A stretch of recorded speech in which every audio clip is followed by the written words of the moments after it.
Hello, everyone. The war in Ukraine has entered its third month, with Russia expecting to achieve in the beginning a shift surrender, a task overly, I would say, overestimating its military capabilities while underestimating the skill and the resolve of the Ukrainians. Now, on Russia's annual Victory Day, Vladimir Putin reiterated his accusations that the West left him with no choice but to invade Ukraine, while Mr. Zelensky vowed that his country will win. It looks as if the war's focus has now shifted to eastern Ukraine. But to better understand what lies ahead, we have the pleasure to speak with Mαρκ Κάνσιan, a retired U.S. Marine colonel and senior advisor at Washington Center for Strategic and International Studies.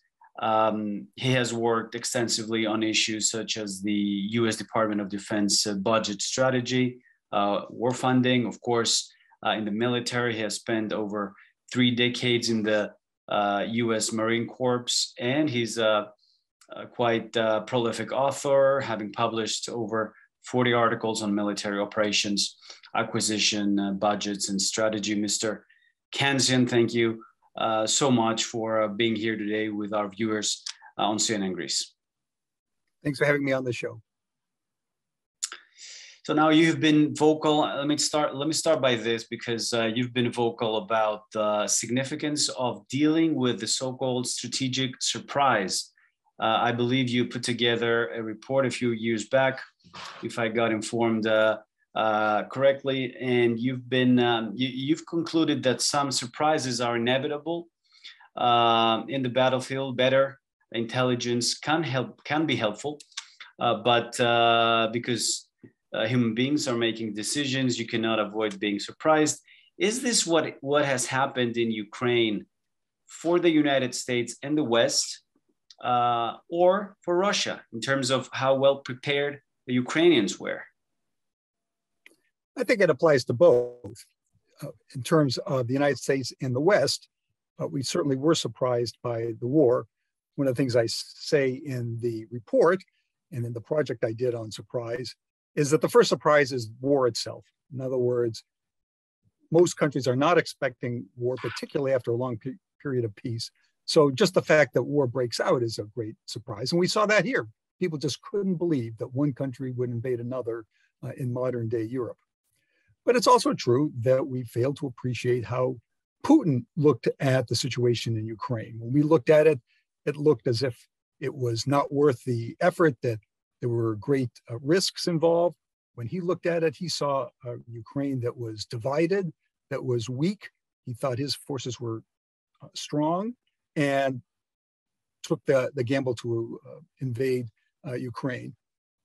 One of the things I also talk about in the report is about technological surprise, and that is that sometimes things work better than you thought, and sometimes things don't work as well as you thought. And one of the things I think Russia's finding out is that some of its technology is not working out as well as it thought it would. Now, the Ukrainians have been giving it an existential battle. They're united, willing to fight, and that's probably what led them to stop the Russian advancement to Kyiv and other cities. But as we see, the war focus now is turning to eastern Ukraine. What does it mean for the nature of the war and the type of war they now need to fight? And are we talking about a more, I would say, conventional war now? Well, one big change is the war aims. Russia is no longer aiming to overthrow the Ukrainian government. Their rhetoric hasn't changed, but their military approach certainly has changed. Now they're trying to improve their situation in the east and in the south. So that's one big change. The other thing is that the nature of the conflict seems to be changing a bit. Early on, there was a lot of focus on urban areas, of course, around Kyiv, which was the focus of the initial Russian attack, but also around Kharkiv and then cities in the south. Now there's a little more open terrain, although there's still a lot of fighting around villages. The Ukrainians are building up their mobile forces, I think with the idea of eventually going over to the counteroffensive. We're giving them a lot of weapons that will give them both firepower and mobility. I think that they're looking ahead to the day when they will be able to not just have local counterattacks, but a counteroffensive that might drive Russia out, if not of all of their holdings, at least a good portion. Right, but the thing is, getting the weapons and equipment from the West to the front lines could now take more time. And is this a matter of concern? Well, it certainly is a concern. One of the things we saw with the latest U.S. aid package is that it goes out 5 months until the end of the U.S. fiscal year, which is September 30th. So the expectation implied by this package is that the war may go on for quite a while. That does allow time for the United States, not just to ship the equipment, because that's relatively easy, but to train the Ukrainians on how to operate it and particularly how to maintain it. These are systems that Ukrainians have not worked with before. They've worked with artillery, for example, but they've not worked with these particular artillery pieces. And that just takes time before maintainers can learn about the new system.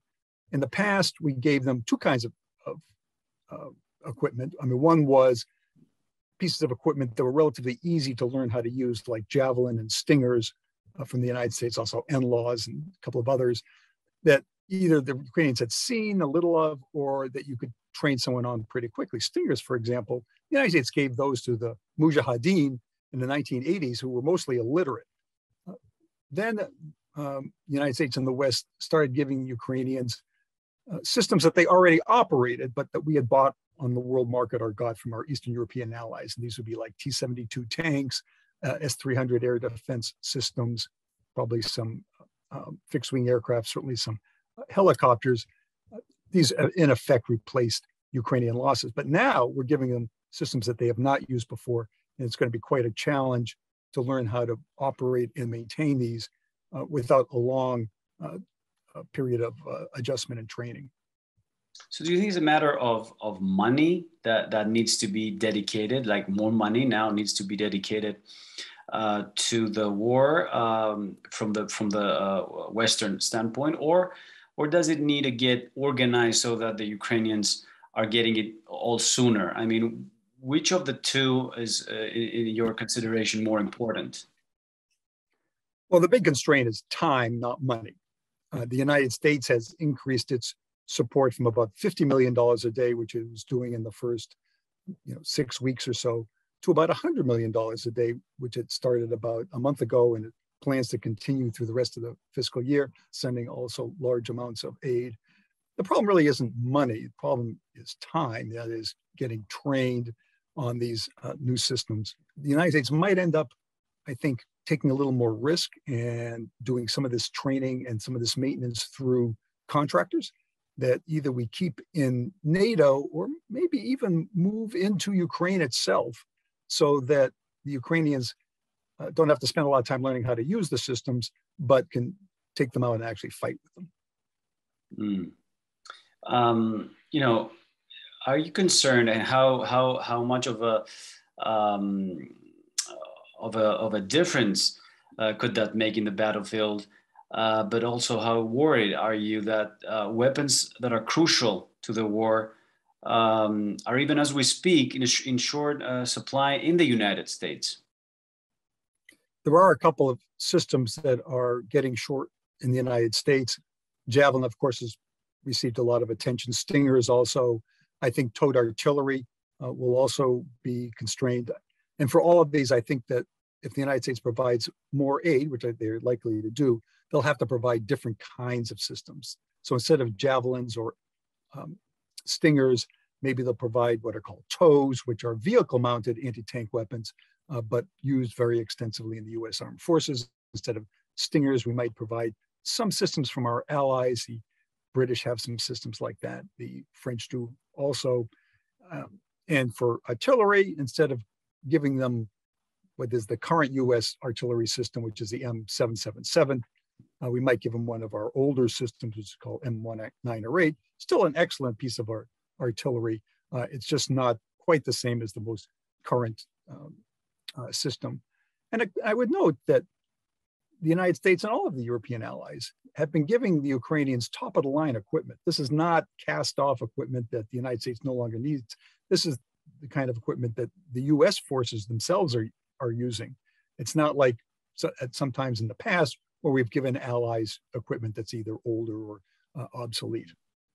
Mark, any predictions on the trajectory of the war? Do you agree with assessments suggesting that Russia and the West may be preparing diplomatically, militarily, and economically for a protracted conflict?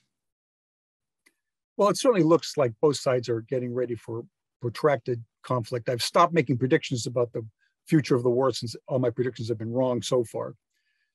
There was one big piece of insight today, which was that at the May 9th victory parade, Putin did not make any announcements about escalating the war. There had been some speculation that he might announce mobilization. He might announce the creation of new states in the territories that he's conquered.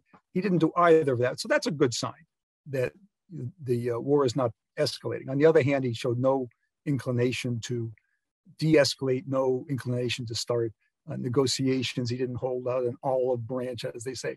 And the same thing on the Ukrainian side. Zelensky early on had indicated that he might be willing to compromise maybe a neutral Ukraine.